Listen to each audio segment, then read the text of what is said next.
Насиби апай, мен сізден осы жүзіктің мағынасы туралы мәліметтер сұрайын деп едім. Саламатсызбы? Жүзігің әдемі. Бұл құдағай жүзік деп аталады. Бұл жүзік екі саусаққа бірдей киілетін зергерлік бұйымдарға жатады. Жүзіктің сопақ немесе дөңгелек беткейі сол отбасының және оның әл-ауқатының белгісі болып есептеледі. Бұның екі жағында тастан, сердалин тастан жасалған екі орнатпа бар. Бұл қыздың және күйеу жігіттің отбасын білдірсе, бұның ортасындағы ою көрінеді. Бұл екі елдің алдағы уақытта жақын бірігуінің, жақындасуының белгісі болып есептеледі. Бұл екі сердалин тасы екі отбасын білдірсе, мына айнала қоршаған ою көрінеді.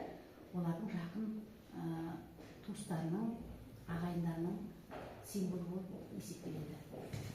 Қазақтың дәстүрі бойынша бұл жүзікті қалыңдықтың анасы күйеу жігітке сыйға беретін болған. Сыйға бергенде той үстінде емес, қазіргі заманда кейде той үстінде де беріп жатады. Ал негізінде бұл тойдан кейін қалыңдықтың анасы күйеу жігіттің анасына, күйеу баланың анасына осы өзінің алғысының, құрметінің белгісі ретінде тағатын болған. Мұның себебі қызының барған жердегі елі оны өз қызындай көріп, сыйласа, құрметтесе, риза болған қыздың анасы сол ризалығының белгісі ретінде сыйға тартқан. Мұны алған құдағай қуанып, қуанышпен тағып жүретін болған. Бұл ненің белгісі? Бұл сол елдегі құдағайдың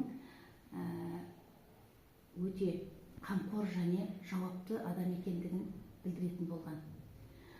Өйткені осы барған еліне барған бөтен рудың қызын өз қызындай көріп, тәрбиелеп, сыйлап, құрметтеп, екі елдің ортасында әдемі сыйлас болса, неге осы сақина соның белгісі ретінде символикалық болып есептеледі.